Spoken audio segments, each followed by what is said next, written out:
मैं क्या सोच रहा हूँ कि हमारे घर के आसपास एक होटल बुक कर लेते हैं। तुम्हारे घर की जो हालत है ना, मुझे तो डर लगता है। टिप टिप करके बेटा पानी टपकता है, मुझे तो लगता है एक दिन छत गिर जाएगी। यार पापा की पीएफ से हम अपने नए घर खरीदने के लिए हेल्प मांगने जा रहे हैं और उनके साथ रहे बिना कैसी बातें कर रहे हो तुम? स्टेशन तक तो आए नहीं लेने के लिए बात कर रही हो। अरे अरे, कहाँ? अंदर कहाँ? सामान अंदर ले लो। पापा कहाँ है? कौन? किसके पापा? अरे आप काम वाली है ना? पापा मेरे, मैं साहब की बेटी हूँ। अरे कौन हो तुम? ये मेरा घर है, ठीक है? और तुम मुझे काम वाली बोल रही हो? तुम्हारा घर? ये क्या बदतमीजी है? 25 साल से मैं इस घर में रह रही हूँ और तुम्हारा घर हो गया? पापा कहाँ है? महेश भैया, देख रहे हैं ना आप, मेरा पति अभी घर पे नहीं है, काम पे गए हुए हैं, तो ये गुंडे मेरे घर में घुसे आ रहे हैं। अभी से बात कीजिए। महेश भैया कौन है ये और पापा कहाँ हैं? लीना बेटा शांत हो जाओ। ये जो कह रहे बिल्कुल सही कह रहे। इन्हें तुम्हारे पापा ने ही घर दिया है, रेंट पे। हाँ? तुम्हें बताया नहीं? तुम्हारे पापा ने घर रेंट पे दिया? तुमने मुझे नहीं बताया? मुझे भी नहीं पता कब दिया। 2 महीने पहले 15 मार्च को। एक तो टाइम पे किराया भरो, फिर भी ये सारा झिकझिक। खंडहर जैसा घर है, ना पानी ना बिजली, चले आते हैं मुंह उठा के पता नहीं कहां कहां से।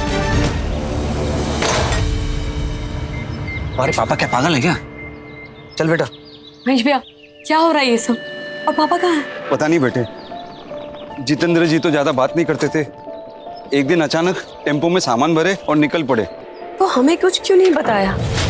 परसों ही मैंने मैसेज पे बताया था कि हम आ रहे हैं।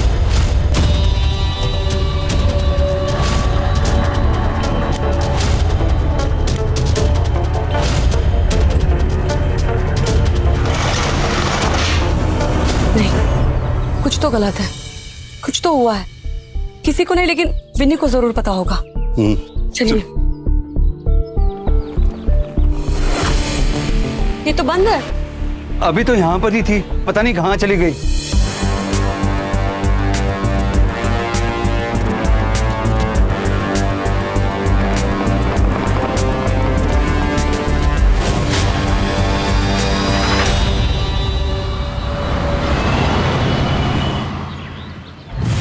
सर मेरे पापा के साथ जरूर कुछ गलत हुआ है, प्लीज हेल्प मी। तो आपके पिताजी मिस्टर जितेंद्र बत्रा आपको बिना बताए चले गए, वो भी रातों रात। सर इसमें भी मेरी ही गलती है। मुंबई में खुद का काम, बेटी की पढ़ाई लिखाई में इतना बिजी हो गई कि पापा का ख्याल नहीं रख पाई सर। वहां के बाद वो बिल्कुल अकेले हो गए थे। यहाँ आने से पहले आपकी उनसे फोन पे बात नहीं हुई? आजकल वो फोन भी बहुत कम करने लगे थे, लेकिन सर मैसेजेस पे बात होती थी। कुछ अगर जरूरी डॉक्यूमेंट्स भेजना हो तो। बाथरूम किस तरफ? बस राइट। राइट। आप चलकर बता देंगे प्लीज? क्या तुम भी अभी? चलिए मैं बताता हूँ। विकास कोई बात नहीं, चलिए मैं दिखाता हूँ। चलिए।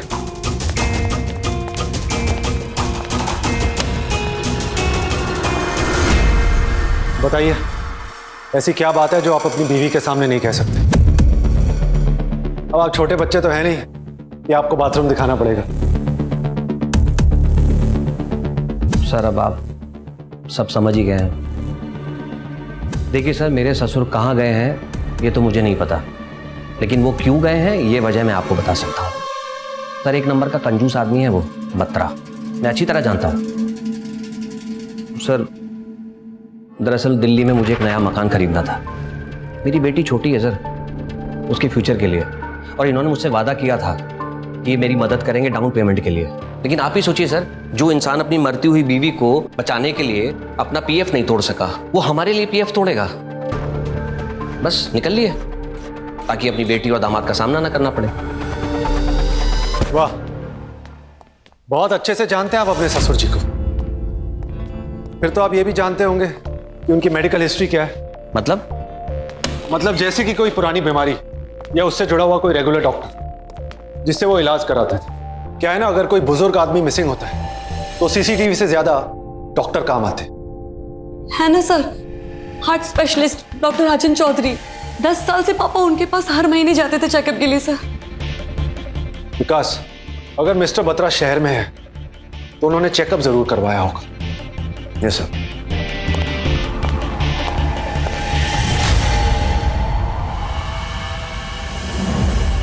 सर हाँ विकास, आपकी थ्योरी बिल्कुल सही थी सर। जितेंद्र जी गए थे डॉक्टर चौधरी से मिलने के लिए, लेकिन उनके पुराने करोल बाग वाले क्लिनिक पे नहीं, साकेत वाले क्लिनिक पे। साकेत? जी, डॉक्टर ने भी यही पूछा जितेंद्र जी से, तो उन्होंने कहा कि वही आसपास ही रहते हैं। वो साकेत क्यों गए और कब गए? ये तो डॉक्टर साहब को भी याद नहीं, लेकिन डॉक्टर साहब को इतना याद है कि उनको जितेंद्र जी ने बताया था कि वो क्लिनिक से 2-3 मिनट के वॉकिंग डिस्टेंस पे उनका घर है। तो फिर पुराने तरीके से ही काम करते और क्या। एक बुजुर्ग व्यक्ति 2-3 मिनट में कितना चल सकता है? 100-200 मीटर, चलो मान लो 500 मीटर। उस क्लिनिक के 500 मीटर रेडियस में जितनी भी सोसाइटी है वहां जाके उनकी फोटो दिखाओ और पता करो। Yes sir. और आप लोग बहुत थक गए होंगे, घर जाइए, आराम कीजिए। हमें जैसे कुछ पता चलेगा हम आपको फोन करके बुला लेंगे। नहीं सर, मैं यही रहूंगी प्लीज। ट्रेन से उतर के आप सबने कुछ खाया भी है?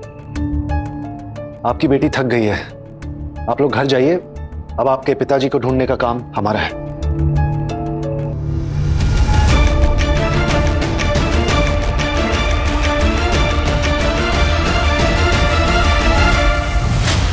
वाह जी वाह, ससुराल होते हुए भी मुझे होटल ढूंढना पड़ रहा है। हद हो गई। एटलीस्ट तुम्हारे सर पे छत गिरने का डर तो नहीं रहेगा ना ध्रुव? कैसी बातें कर रहे हो तुम? पापा गायब है, तुम्हें घर और छत की पड़ी हुई है। मम्मा प्लीज मत रो, नानू जी मिल जाएंगे। मैं उनके लिए कार्ड भी ले आई हूँ। तुम पापा के साथ जाओ, मैं आती हूँ, ठीक है? अरे तुम अब कहाँ गायब होने जा रही हो? गायब इंसान को ढूंढने। पुलिस करे अपना काम, लेकिन मुझे पता है कहाँ ढूंढना है।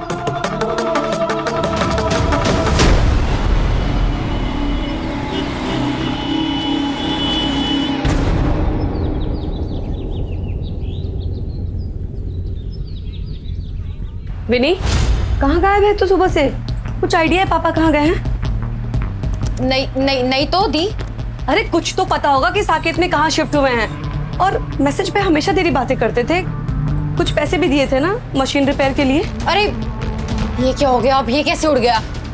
दी आप प्लीज मुझे 1 मिनट दीजिए। अब अगर इसे अभी सही नहीं किया ना तो बहुत पैसे लग जाएंगे। विनी, विनी जस्ट डोंट प्ले स्मार्ट। हाँ विनी, विनी व्हाट्स रॉन्ग विद यू? हाँ पापा 15 तारीख को यहाँ से शिफ्ट हुए हैं और सबसे पहले सर्टिफिकेट का स्कैन उन्होंने मुझे भेजा है, तो तेरे पास तो होगा ना? दी वो अंकल। हेलो नीना जी, मैं पीएसआई विकास शर्मा बोल रहा हूँ। आपके पापा का पता चल गया, आप इंपीरियल यार्ड आ जाइए। Okay okay okay.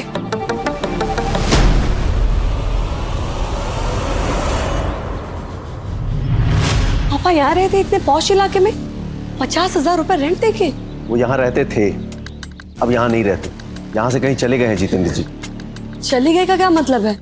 मुझे गार्ड से बात करनी है। गार्ड से तो सर बात कर रहे हैं, आप यहीं रुकिए, मैं सर को बताता हूँ।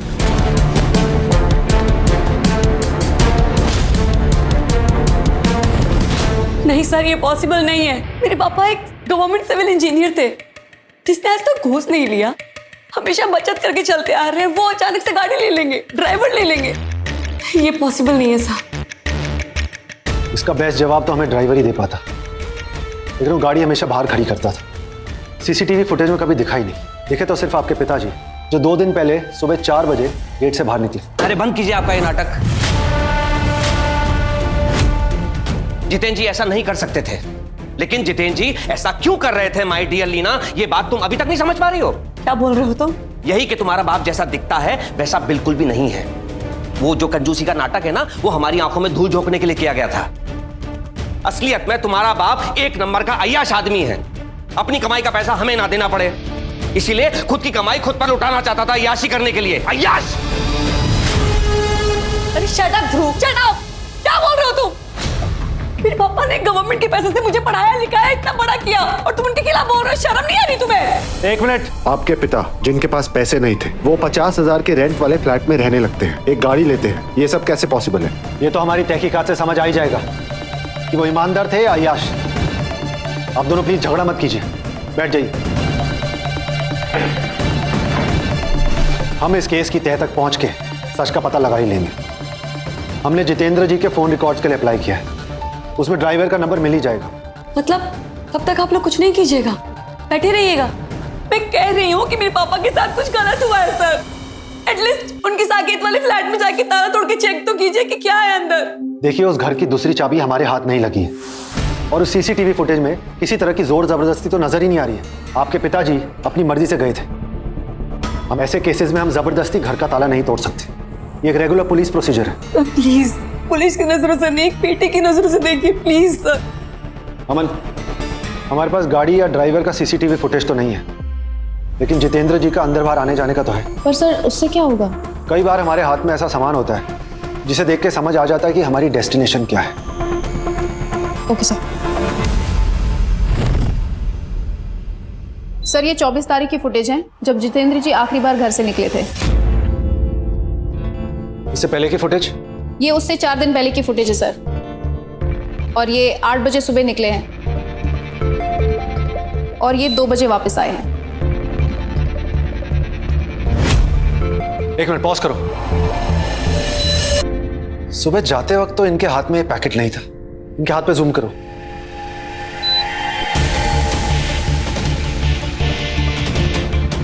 स्नैक मतलब ये यहां पे खाना लेने गए थे।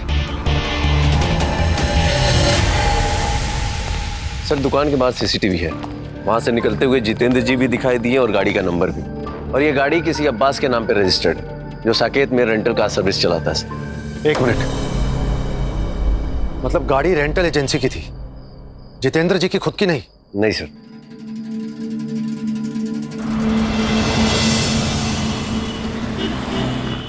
सर एजेंसी के सारे कागज वगैरह पूरे हैं मेरे।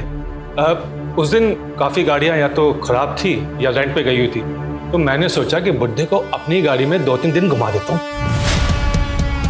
पर्सनल गाड़ी को कैब की तरह यूज करने का फाइन तो लगेगा ही तुम पे। पहले ये बताओ 24 तारीख को कहाँ छोड़ा था उन्हें जो 2 दिन तक वापस नहीं आए? 24 क्या सर 22 तारीख को मैंने उनके साथ अपना पेमेंट फुल एंड फाइनल कर लिया था और उसके बाद उनसे मैंने छुटकारा पाया। फिर उनको किसने कहाँ घुमाया मुझे नहीं पता सर। सर क्रिमिनल था वो बुड्ढा, ऐसी जगह लेकर गया, तौबा तौबा। कैसी जगह? ऐसी हरकतें की, छी। सर वो पहले दिन गाड़ी में बैठे और मुझे लेकर गए मोना बॉडी मसाज सेंटर और मुझे बाहर रुका के अंदर घुस गए। 1 घंटे बाद बाहर आए। अब मैंने कहा धर्म अपना जिसका जैसा शौक, लेकिन उसके बाद एक से एक गंदी जगह, कभी लड़कियों का सैलून, कभी शराब का ठेका, और 22 तारीख को तो उन्होंने जो किया। रोक! बुड्ढे रोक! चल गाड़ी भगा, चलते। रोक, तेरी अभी जवान निकालता हूँ। बुड्ढे रोक बुड्ढे!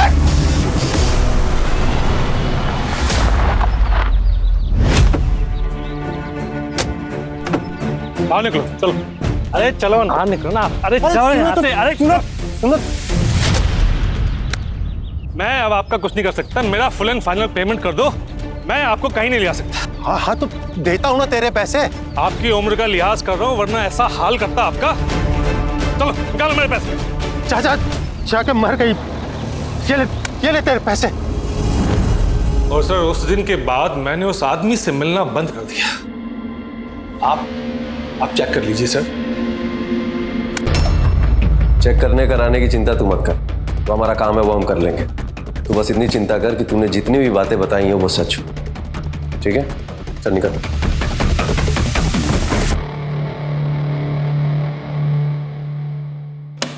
सर अब तो मुझे पता चल गया कि कौन झूठ बोल रहा है, तो फिर आप लोग यहाँ क्यों बैठे हो? जाकर उस ड्राइवर को पकड़िए ना। सर उसी ने मेरे पापा के साथ कुछ किया है, मैं आपको बता रही हूँ। गाली गलौज मारपीट ये सब मेरे पापा नहीं कर सकते। वो झूठ बोल रहा है, वो कहानी बना रहा है। आपको क्या लगता है हमने उसका बैकग्राउंड चेक नहीं किया? पिछले 5 साल से अच्छा बिजनेस चल रहा है उसका, बिना किसी शिकायत के। सर मुझे 5 साल का नहीं पता, लेकिन अभी उसी ने कुछ किया है। सर मैडम, अच्छा होता अगर ये केस इतनी आसानी से सॉल्व हो जाता, लेकिन अब्बास ने जो भी जानकारियां दी हैं सब सही थी। सर जितेंद्र जी पिछले 3 दिनों में 12 जगह गए। पहले राउंड में 3 जगह। सबसे पहला मोना मसाज पार्लर, ना सिर्फ मसाज पार्लर गए बल्कि उन्होंने मसाज कराया भी।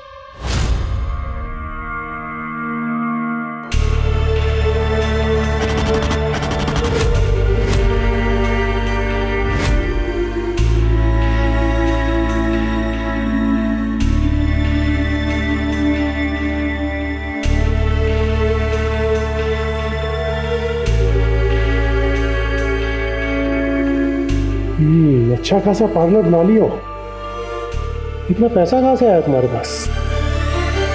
फिर मसूद से उन्होंने पैसे और फंड को लेकर के अजीबोगरीब सवाल पूछे। मसूद ने जवाब देने से इनकार कर दिया तो जितेंद्र जी वायलेंट हो गए। Sir please leave me, sir छोड़िए मुझे। फिर वो एक बिल्डिंग में गए जहां वो किंजल कुमारी नाम की लड़की के बारे में पूछताछ कर रहे थे। हाँ, वो यहीं रहती है, पर वो कह रही है वो आपको नहीं जानती और ना ही आपसे मिलना चाहती है। अरे जाने दो मुझे, पहचान जाएगी वो है। सर मैंने कहा ना आप नहीं जा सकते। अरे हटो, जाने सर, दो। आप नहीं जा जाने सकते। और फिर मैं उस गली में भी गया सर जहां कुछ लोग जितेंद्र जी का पीछा कर रहे थे। ये देखो। हाँ सर, मैंने ही धोया था इसे। हमारे मोहल्ले में आके लड़की को मार रहा था और तो और जोर जोर से चिल्ला रहा था। ये बुढ़ा पागल था एकदम, बोला था मेरा पैसा निकाल, मेरा पैसा निकाल। ये ऐसे लोगों को अपने एरिया में ऐसे ही मार के भगाते हैं साहब। अच्छा, और वो महोदया कौन थी जिसके लिए तू शेरशाह बन रहा था? वो उधर रहती है, रीवा शाह। रीवा शाह? जी साहब। तमीज में रहा कर, ठीक है? ठीक है साहब।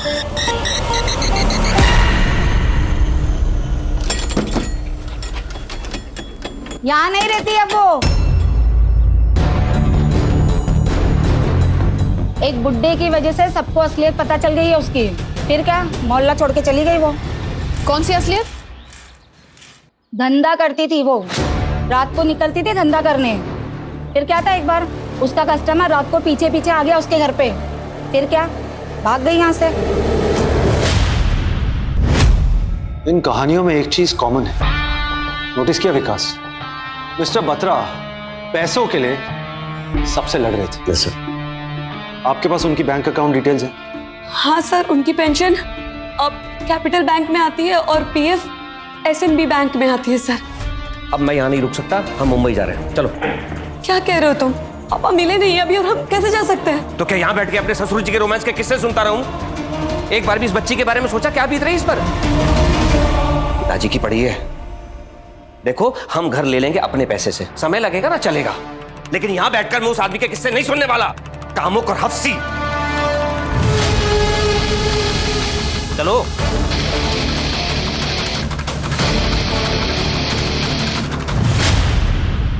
बहुत जल्दी है दामाद जी को घर जाने की। एक सेकेंड। अब क्या हुआ? एक सेकेंड सर, मैं ना रह पाऊं, लेकिन आप वो गलती मत करना जो मैंने किया है sir. I give up on my father sir. बच्चों के चक्कर में, काम के चक्कर में मैंने उन्हें टाइम नहीं दिया सर। लेकिन मैं कह रही हूँ सर, वो ऐसे बिल्कुल भी नहीं है। वो एक जिम्मेदार नागरिक है। प्लीज। लीना, तुम बाहर आ रही हो या मैं जाऊं? Sir please sir.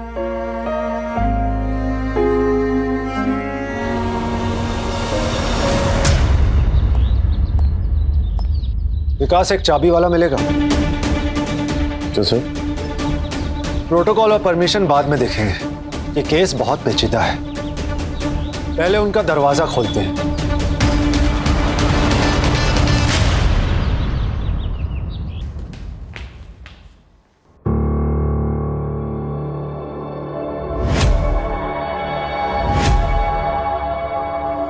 विकास, उस रूम में चेक करो। Yes sir.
सर, ये देखिए कमरे से क्या मिला है, फांसी का फंदा। ये क्या लिखा है? MRRS KK XP। ये बत्रा जी दीवारों पे लिखने की प्रैक्टिस कर रहे थे क्या अल्फाबेट में? ये अल्फाबेट नहीं है विकास, नाम के इनिशियल्स है। देखो M और R साथ में है, RS साथ में है। पर ये किसके नाम हो सकते हैं सर? MR यानी मोना रॉय, RS रेवा शाह और KK किंजल कुमारी। मतलब ये एक लिस्ट बना रहे थे अपने टारगेट्स की। वैसे XP क्या है समझ नहीं आ रहा।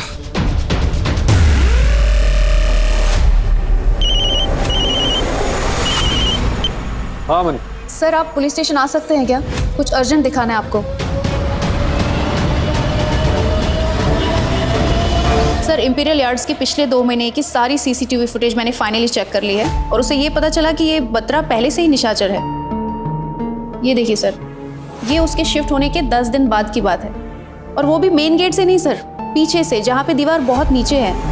वो तो ठीक है, लेकिन इन्होंने पीठ पे क्या टांग रखा? सर ये तो उसके घर पे भी था, सिविल इंजीनियरिंग का इंस्ट्रूमेंट है जिससे बिल्डिंग का अलाइनमेंट मापते हैं। मगर रात को 2 बजे इससे क्या करते थे? रात में जाके बिल्डिंग नापते थे?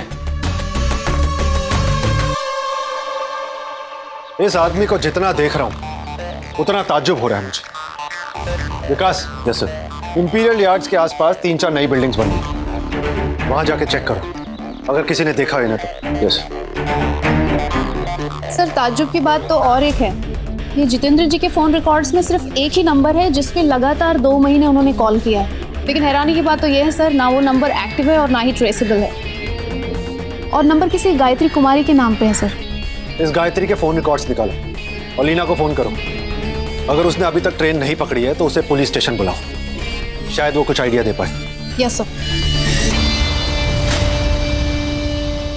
चलती चक्की देख के दिया कबीरा रोए, 2 पाटन के बीच में साबुत बचाना कोई।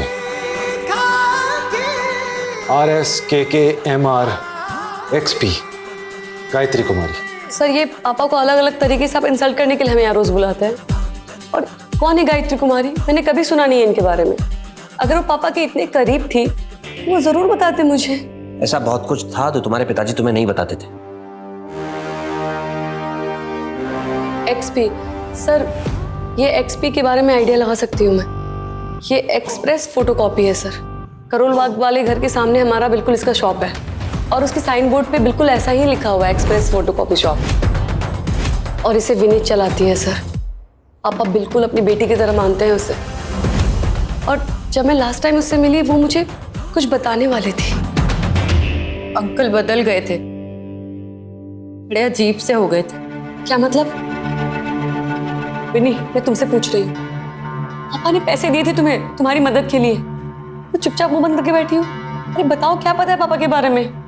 मदद के लिए नहीं, ना मुंह बंद रखने के लिए पैसे दिए थे उन्होंने।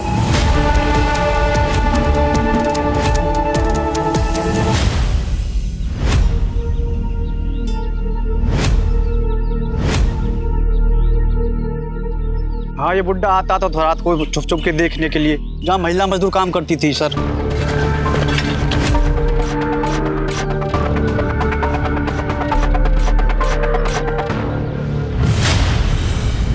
करोल बाग जाने के बाद अंकल रोज रात मेरी दुकान पे आना शुरू हो गए थे। बहके बहके से रहते थे। एक दिन जब कोई नहीं था, दुकान पे तो बहुत लेट अंकल आए और सीधा सो मैंने उनको बहुत बोला कि अंकल आप पागल हो गए हो क्या, मैं विन्नी हूँ। और पता नहीं उनके ऊपर कौन सा शैतान सवार था। जब मैंने सर पे उनके पेपर वेट मारा तो भाग गए। और उसके अगले दिन से उनके फोन कॉल आने शुरू हो गए कि मुझसे गलती हो गई है, किसी को मत बताना, ये ले 40,000 रुपए रख। और क्या आपने वो पैसे लिए?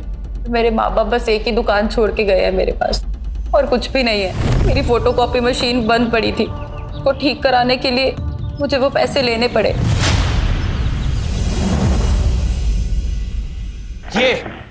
ये था तुम्हारा पापा, तुम्हारा पूजने बाप। सुन लिया कान खोल के? आप समझ गए अपने बाप को? ना सिर्फ एक नंबर का अय्याश, ना सिर्फ एक हफ्सी, बल्कि एक क्रिमिनल और एक गुनहगार भी। और मैं यहां एक सेकंड भी नहीं रुक सकता, ना ही अपनी बेटी को यहां रहने दूंगा। चलो बेटा। कहां चल दिया? जाते हुए एक और राज की बात सुनते जाइए अपने पापा के बारे में। आइए। रात को छुप छुपा कर कंस्ट्रक्शन साइट्स पे जाते थे आपके पापा। एक बार जब लेबर ने उन्हें पकड़ा तो उन्होंने कहा कि उन्हें बिल्डर पे भरोसा नहीं है कि वो काम ठीक से कर रहे हैं या नहीं कर रहे हैं, क्योंकि उन्हें अपनी बेटी और दामाद के लिए घर खरीदना। घर? हमारे लिए? हाँ। कंस्ट्रक्शन साइट्स पे जाकर के वो मेजरमेंट करते थे और लेबर से जब पूछताछ की सर तो पता चला कि उन्होंने किसी बिल्डर से भी बातचीत की। 2 करोड़ की पेमेंट देकर आप लोग के लिए घर खरीदना चाहते हैं। मतलब कुछ भी? कैसे करते वो? उनके पीएफ में 20 लाख रुपए पड़ा था, 5 लाख रुपए हमें देने में उनको मौत आ गई, और एक सरप्राइज घर, वो भी 2 करोड़ रुपए का। मतलब इस सवालों का जवाब लेके जाऊंगी मैं यहाँ से ध्रुव। तुम प्रिया को लेके यहाँ से जाओ। मैं तब तक नहीं जाऊंगी जब तक पापा से सवाल का जवाब ना मिल जाए मुझे। लेती रहो सारे सवालों के जवाब। चल बेटा।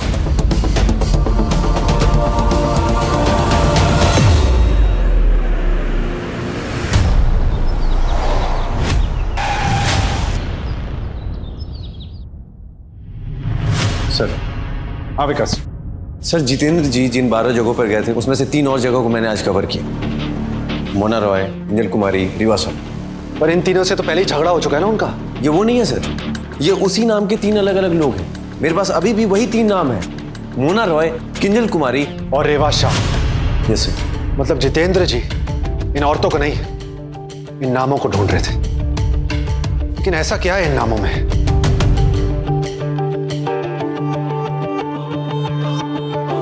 देखो विकास, मैंने मोना रॉय के नाम से सर्च किया और क्या आया? स्पा वाली मोना रॉय, नेल सैलून वाली मोना रॉय। सर मैं आज नेल सैलून नहीं गया था।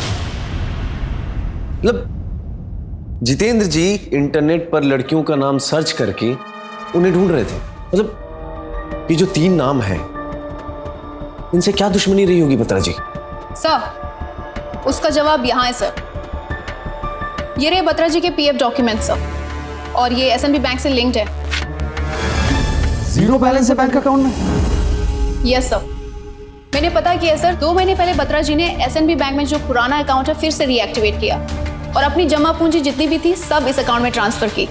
उसके बाद 2 महीने तक धीरे धीरे 3 अकाउंट्स में ट्रांसफर हुए हैं पैसे सर, और अकाउंट्स में नाम है मोना रॉय, किंजल कुमारी और रेवा शाह। कमाल है। मतलब सवाल यह है सर कि बत्रा जी ने इन 3 लड़कियों के अकाउंट में पैसे भेजे क्यों? इसका जवाब तो हमें बैंक जाके ही मिलेगा। चलो। यस। हेलो। ओके, आ रहे हैं हम लोग। सर बैंक से पहले हमें कहीं और जाना हो।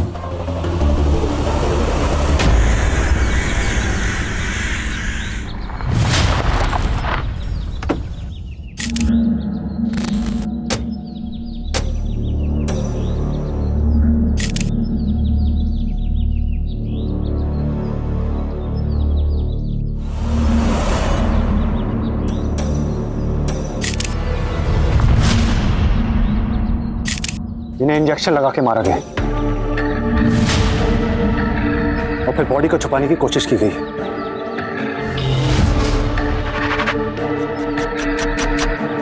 इंजेक्शन में कौन सा ड्रग था वो तो पोस्टमार्टम के बाद ही पता चलेगा।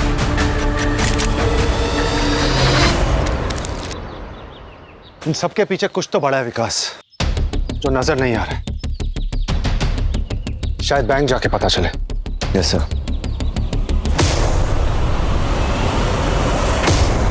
Sir of course Jitendra Batra याद है मुझे। सर मुझे लगता है कि कोई सस्ता नशा करते थे सर। एक दिन अचानक बैंक में आकर चिल्लाने लगे, पैसा कहाँ गया मेरा? मेरा पैसा किधर है मैनेजर? मेरा पैसा किसको दिया तुमने? बताओ बताओ सर, मेरा पैसा किसको दिया? पैसा कहाँ गया मतलब? सर उनका ये मानना था कि उनके बैंक अकाउंट से जो भी ट्रांजैक्शंस हुए उन्होंने नहीं किए। उन्होंने खुद बेनिफिशियरीज ऐड किए और ओटीपी डाल डाल कर पैसे भेजे उन्हें। उनके पास सेफ्टी अलर्ट्स तो होंगे ना, जब भी कोई ट्रांजैक्शन होता होगा उनके अकाउंट से उनके मोबाइल पे मैसेज आता होगा ऐसा। वही तो सर, वही तो मैं भी कह रहा था, लेकिन नशेड़ी आदमी सुने तब तो।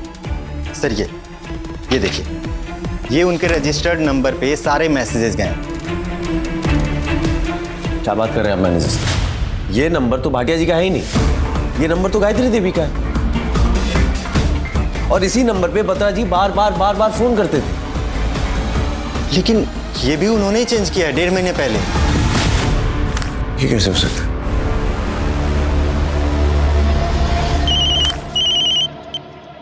हेलो अमन, गायत्री कुमारी का कुछ पता चला? सर, वो तो 4 साल पहले ही मर गई है और ओल्ड एज होम में रहती थी, वहाँ पे उनकी फैमिली नहीं थी। तो मतलब उनके मरने के बाद ओल्ड एज होम वालों ने उनका सामान भेज दिया था और कोई उनके नंबर से स्कैम कर रहा था। विकास, ये ऑनलाइन स्कैम का केस है जो गायत्री कुमारी के नंबर से किया जा रहा था। सर, पर ये स्कैमर्स बुजुर्ग लोगों को ही ज्यादा टारगेट कर रहे हैं। गायत्री कुमारी की कॉल रिकॉर्ड्स के मुताबिक करोल बाग में कई सारे बुजुर्गों के पास इस नंबर से कॉल गया है सर। पर अफसोस की बात यह है कि उन लोगों को याद भी नहीं है कि कॉल किसने किया था, क्योंकि ज्यादातर लोग ऐसे फोन कॉल उठाते ही नहीं, और अगर उठाते हैं तो काट देते हैं। अमन, हमें कोई ऐसा चाहिए जिनके साथ इन स्कैमर्स ने डिटेल में बात की। वो सारे नंबर पे कॉल करो जिन्हें स्कैमर्स ने टारगेट किया था। Yes sir. नहीं सर, जितेंद्र के नाम से हमारे साइबर सेल में कोई कंप्लेन नहीं हुआ है। ये हाँ आए तो थे, मुझे याद है सर, लेकिन इनको मैंने बोल दिया था कि आपकी रजामंदी से अगर सारे ओटीपी वगैरह दिए गए तो मुश्किल हो जाएगा। फिर भी 3-4 दिन रुकिए, बैंक से डिटेल मंगवाते हैं। और उसके बाद गाड़ी रेंट करके वो खुद ही निकल गए स्कैमर्स को ढूंढने। लेकिन आपके रिकॉर्ड में इनकी कोई कंप्लेंट क्यों नहीं है? क्योंकि 3 दिन बाद मैंने इनको कॉल किया था तो इन्होंने बोला कि सारा कन्फ्यूजन सॉल्व हो गया है, कोई रिपोर्ट करने की जरूरत नहीं है। केस उन्होंने खुद से वापस ले लिया? Yes sir. Okay, thank you. Hello. Okay, चलो शर्मा जी, स्कैमर्स का एक शिकार मिल गया, वो भी जिंदा।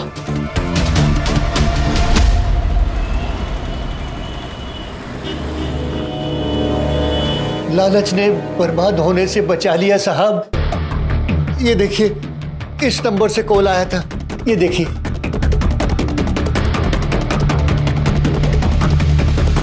जनरल बैंक से बोल रहा था, जहां मेरा प्रोविडेंट फंड अकाउंट है।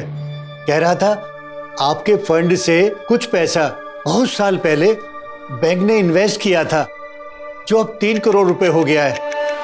आप निकालोगे क्या? और आपने उन पर यकीन कर लिया? नहीं करता साहब, बिल्कुल यकीन नहीं करता।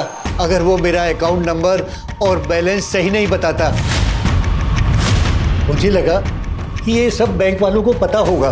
फिर वो बोला कि आपको 8,000 रुपये टैक्स का भरना है, आप ब्रांच में आके भरेंगे। दिल्ली पोर्टर से 2 किलोमीटर दूर है। अब मैं कहाँ इतनी दूर जाऊं?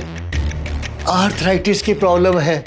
तो वो बंदा मेरे घर खुद आ गया, बोला नेट बैंकिंग से सिर्फ 5 मिनट में हो जाएगा 8,000 रुपये पेमेंट। अंकल जी, टैक्स पेमेंट कंफर्म करने के लिए हाँ, एक ओटीपी आया होगा आपके फोन पे, जरा वो बता दीजिए। ठीक है बेटा, लिखिए 1810। 1810, बस हो गया।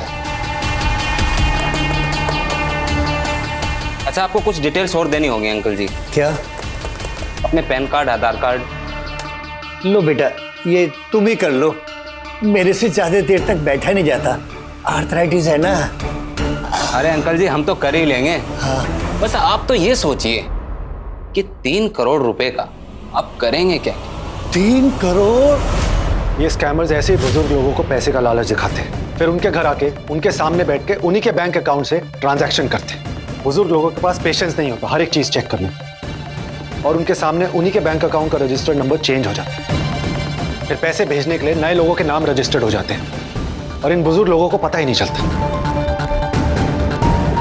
जितेंद्र जी ने एक अच्छे घर में शिफ्ट होने का सोचा था और अपनी बेटी को एक नया घर गिफ्ट करने का, पर आप लोग स्कैमर से बचे कैसे? सर, किस्मत से मैं उसी दिन आ गया था पापा की खबर लेने। नमस्ते पापा।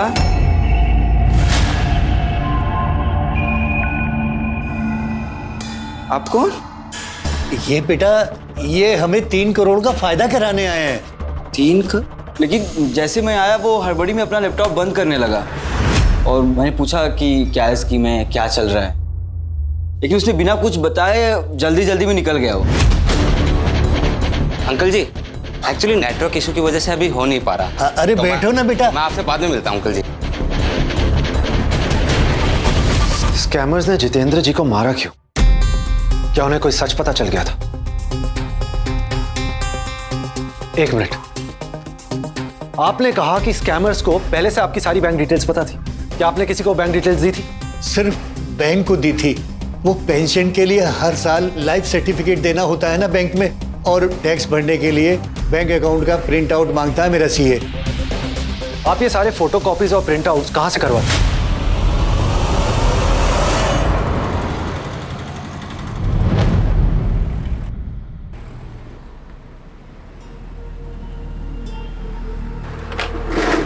सर, आप लोग यहाँ? बस कुछ नहीं, तुम्हारी ईमेल्स चेक करने आए हैं। बुजुर्ग लोग जो डॉक्यूमेंट्स तुम्हारे यहाँ स्कैन कॉपी करवाते हैं, जिन फाइलों को तुम चुपचाप अपने कंप्यूटर में सेव कर लेती हो, वो किस आईडी पे भेज रही हो, बस वही देखने आए। आखिर ऐसे ही तो बुजुर्गों के पैन कार्ड, बैंक डिटेल्स, आधार कार्ड स्कैमर्स के हाथ लग जाते हैं, सिर्फ तुम जैसे फोटोकॉपी प्रिंट दुकान वालों की वजह से। सर, ये आईडी है सुखबीर बैंक 87।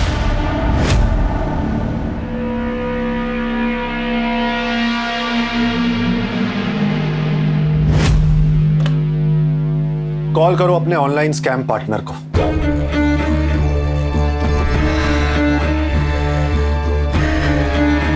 कॉल करो या फिर कोई और रास्ता अपना उसे यहां बुलाने का। कॉल करो।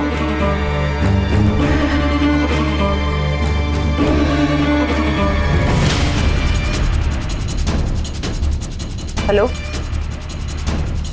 सुखबीर?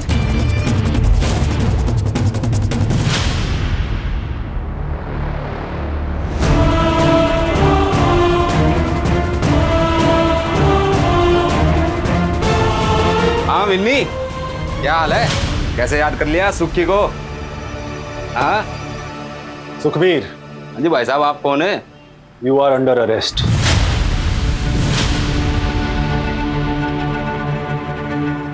पकड़ो पकड़ो इसे, पकड़ो।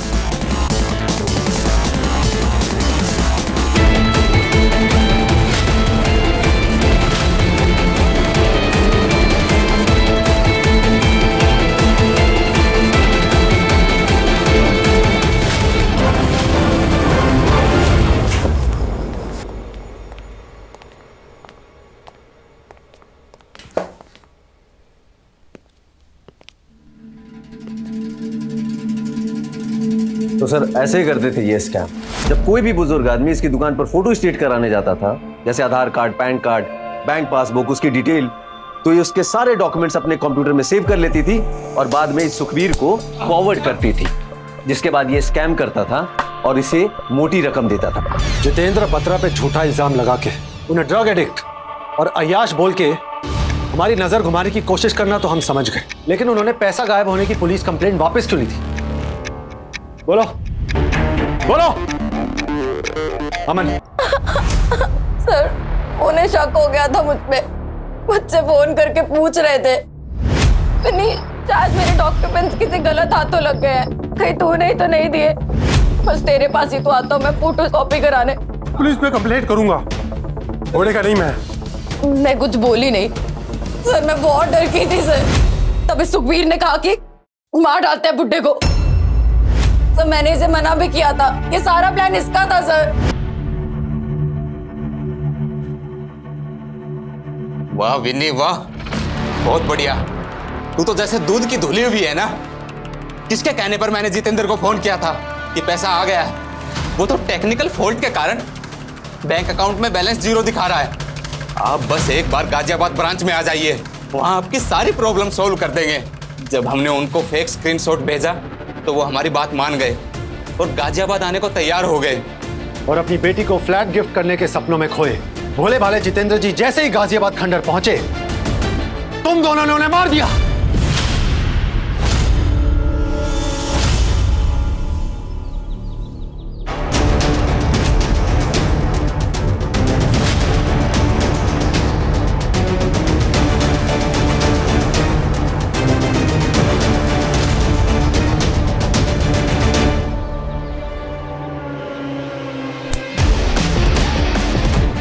अवनी और सुखबीर जैसे बहुत सारे स्कैमर्स पड़े हैं हमारे देश में सर। इस स्कैम को ठीक करना इतना सीधा और आसान नहीं है सर। अगर सब कुछ इतना सीधा और आसान हो तो फिर संघर्ष का क्या काम? ले जाओ इन्हें।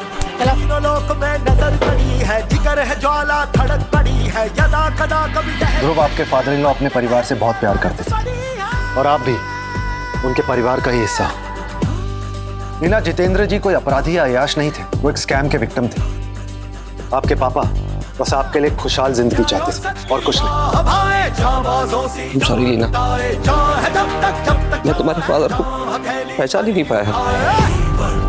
न्याय और सेवा ही हमारी टीम का लक्ष्य है। ये खाकी आपकी। नमस्ते। Thank you.